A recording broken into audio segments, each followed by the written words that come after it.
careful, Chief. That elite was an ultra.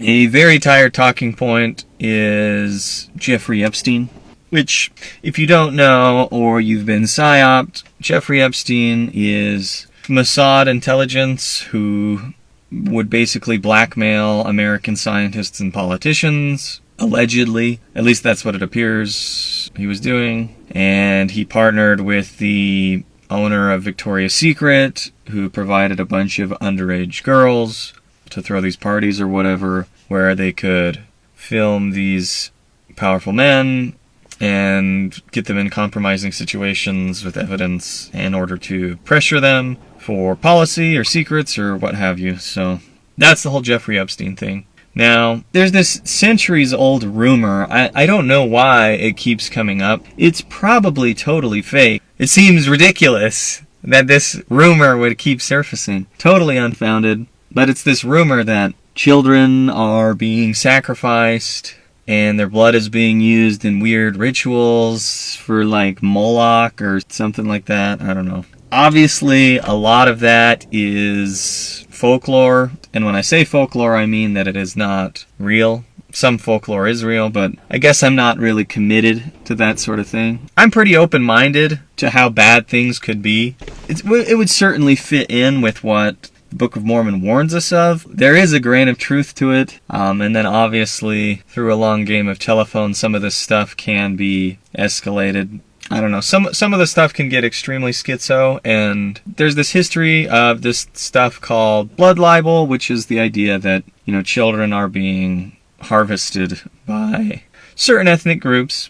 There's certainly some theatrics, some exaggeration to it as well. It seems to me that anyone who talks about it gets punished. We've talked about ugly art before, and during some of those WikiLeaks episodes with the Hillary Clinton emails, the Podesta brothers and their art collection is extremely hideous and seems evil. And there's a whole bunch of weird stuff online. I don't need to relitigate the entire pizza thing, but when it comes to some of these civilian investigations into secret combinations, or whatever you want to call them, no sooner than the inquiry is made, there seems to emerge a flood of information that is extremely fantastic. It reads like a movie or a script. And I don't know. I mean, sure, Tom Hanks has a really weird Instagram page, but I don't think that Tom Hanks needs to be involved in order for evil to exist. I don't think that needs to be real in order for abuse to be going on. Abuse is obviously going on. It's still horrible. The Prophet Mormon, he still would have called it an abomination, a whoredom, a dark and a secret work. It doesn't need to be so fantastic and sensational.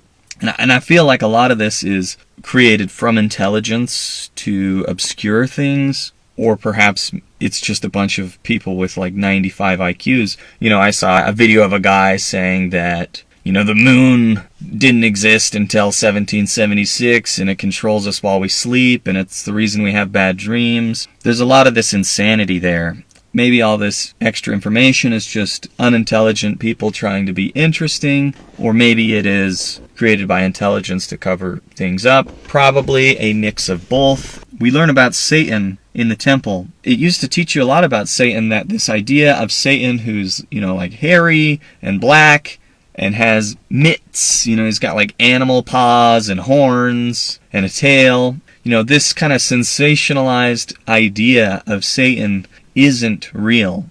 We used to be taught this, that Satan is not like that. Satan is well dressed. Satan is well spoken, well groomed. Satan does not appear evil.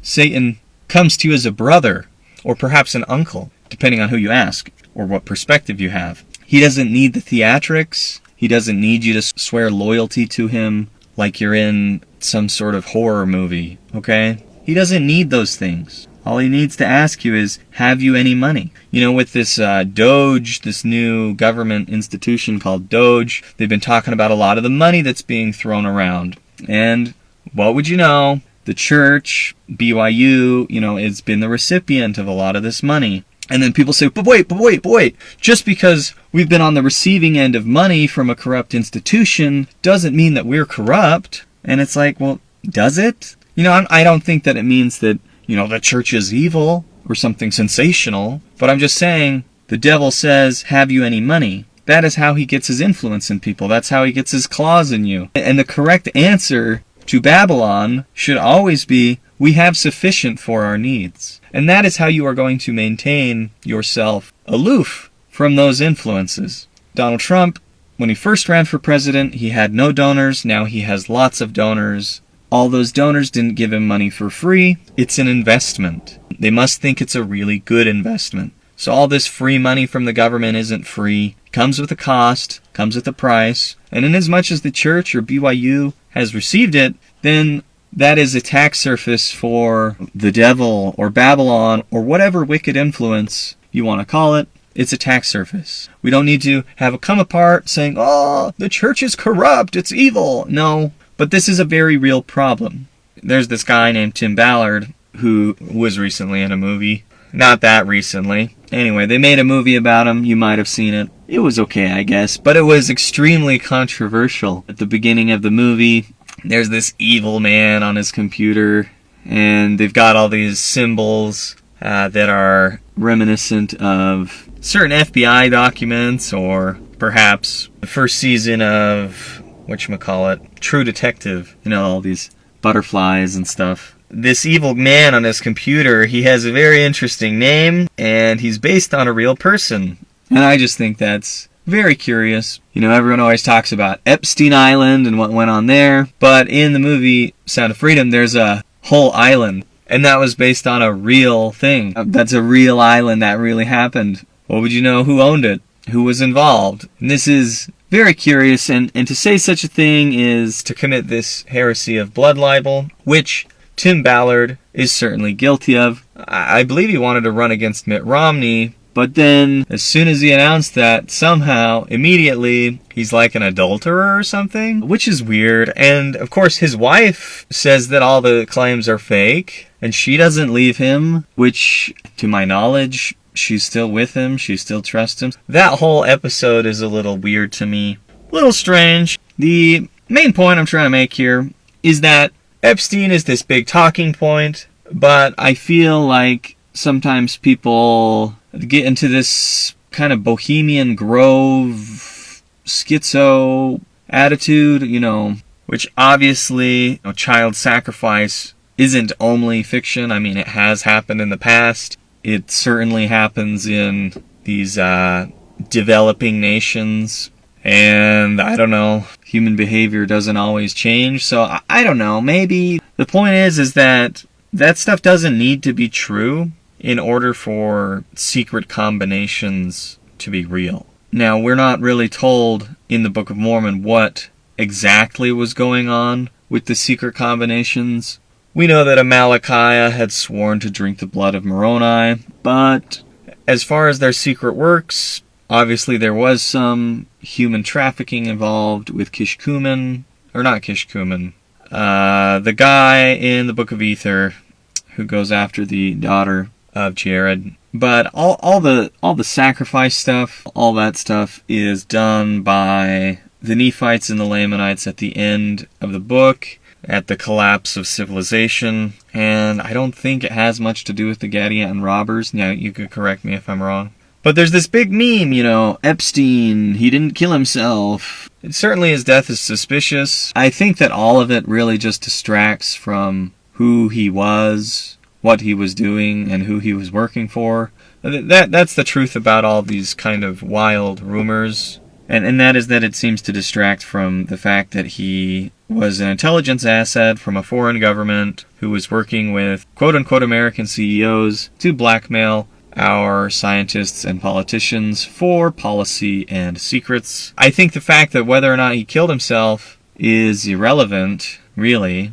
What is relevant is that his blackmail has not come to light, which means whoever he was working for still has the blackmail, and they're still using it against us. Stuff to think about. There's some very cool quotes by Joseph Smith. with regard to Judas. And we know that in the Bible in the New Testament specifically, there are different accounts regarding the death of Judas. Like one account says that he hung himself, and the other account says that he fell on some rocks, that Judas's belly burst open and the birds ate it. And Joseph Smith, or there's an account of Joseph Smith saying something along the lines of, Judas didn't kill himself. The implication is that Peter, angry old Peter he was the original guy to go after ears, Mike Tyson doesn't have anything on Peter. That is something that Joseph Smith allegedly said. Another person who didn't kill themselves was Laban. On my mission, this was frequently a topic. I gave a Book of Mormon to this lady, and I didn't tell her a particular place to start, so when you give out Book of Mormons on your mission, you aren't always expecting people to read them. But this lady, she actually read it. She read chapter 1, 2, 3, 4, The next time we saw her, she wanted to give us back the Book of Mormon because of the whole Laban situation. We are told that Nephi cuts off the head of Laban. There's an interesting paper where it talks about how what Nephi did was not actually a crime according to the law in the culture he lived, since Laban had falsely accused them of being robbers and he tried to kill them. He was guilty of death under the law.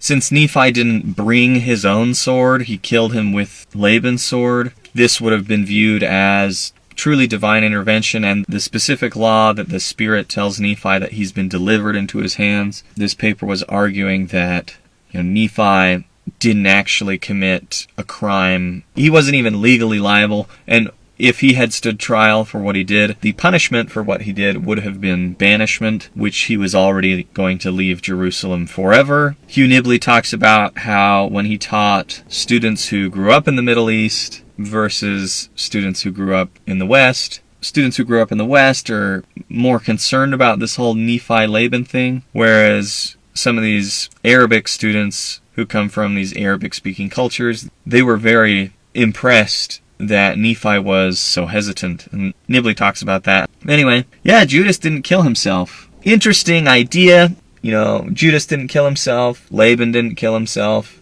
These are interesting ideas when it comes to understanding temple penalties and why they were there and what they mean. I think people get a little overly concerned about the temple penalties as if they are like a real threat. I don't believe that that is how they are intended. Nephi teaches us a lot about these penalties because, he's very reluctant to shed blood. He doesn't want to do it. People get a little worked up about the penalties and think that it's evidence that we're some sort of bloodthirsty culture or some sort of evil cult. And I just don't think that that's true at all. The person whose responsibility it is to divvy out the punishments for violating your covenants is the person with whom the covenant was made, and that is God. And that is what the scriptures seem to teach. The Lord has said that vengeance is His. We can argue about who killed Simon of Trent, what their motivations were, but one thing is true is that there was a boy who was crucified and tortured to death hundreds of years ago. I mean, he didn't not die, so someone did do it. And they did do this evil thing. So there is some truth to it. Someone did that. Maybe it was like a Jack the Ripper character and a whole community got blamed. One thing is true is that Simon of Trent did die. Tim Ballard may or may not be an adulterer and he may have good or bad character, but it doesn't change the fact that the island was real. And it doesn't change the fact that abuse is real. And abuse is unfortunately not uncommon. And unfortunately, it doesn't happen in little eyes wide shut parties all the time. It happens everywhere.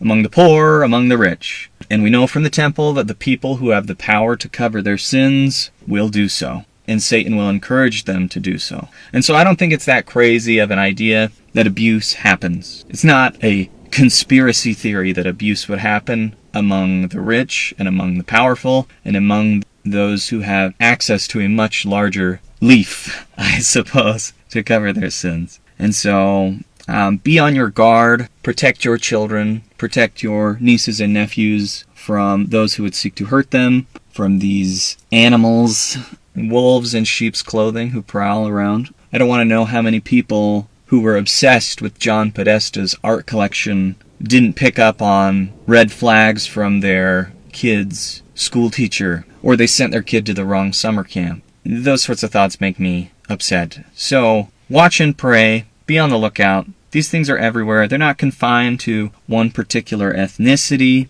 though I won't say that they affect all ethnicities equally, but they do affect everyone, everywhere, all the time. You know, I was listening to this John DeLynn podcast of this bishop guy who left the church, and he told the story how when he was young, his young men's leader really liked to have sleepovers with all the young men and would have multiple a year. And it just makes me sick that no one picked up on that, because that's a huge problem, okay? Sleepovers, tickling, all that sort of stuff. Those are things that groomers like to do. Maybe it's a library story hour, but it's not always that. It can appear extremely innocent. That's my point. So, remember, Satan, he looks far fairer than you would expect, and yet he is somehow much more foul, much more evil than you would expect as well. These are the teachings of the temple, so be on the lookout. Don't just be investigating, pizza parlors half a world away. Always be on your guard for your children or your family. Remember to safeguard your marriage and do everything you can to keep your marriage together, because the number one cause of abuse, or the number one statistical indicator of abuse of any kind, is having like a step-parent in the home. I'm not saying that step-parents are all evil, but just there is some truth to the wicked stepmother thing. And then there's maybe something hardwired that, genetic distance, it is somehow easier for humans to be more cruel to someone who is genetically distant from them, or more distant than their own child. There's maybe some sort of instinctual thing there. Have that all in mind. Pray that God will protect us from the evil one, and protect yourself. That's kind of the knife's edge we need to walk on without falling into, schizo insanity territory, or on the other side, you're falling into this complacency, non-belief, that stuff's not really real. And so that's what I'm trying to encourage you to do, is just realize that it is a straight and narrow path, and that's straight not with a GH, that's straight as in difficult. And maybe it means straight too, but it's a difficult path. It's a narrow path, and that is the knife's edge that we walk upon when we are searching for truth. And the Endowment and the Book of Mormon are great tools to dispel a lot of the noise and a lot of this information that floods our ears and eyes every single day in the modern world. And this is part of the reason why I view them as inspired, because they teach us these truths and they reveal these truths. But at the end of the day, they have taught me a lot about how to view the world in a measured and calculating way, or at least I'm trying to. And I feel that these have been useful tools with useful lessons that are very applicable today in our modern world. That's why I think that the Endowment, Book of Mormon, are true and they are inspired, is because they are so useful in terms of dispelling all this mystery of the modern world. Next time someone brings up the whole Epstein situation, just remind them Judas didn't kill himself either. And those are your thoughts for today. I hope you have a good one.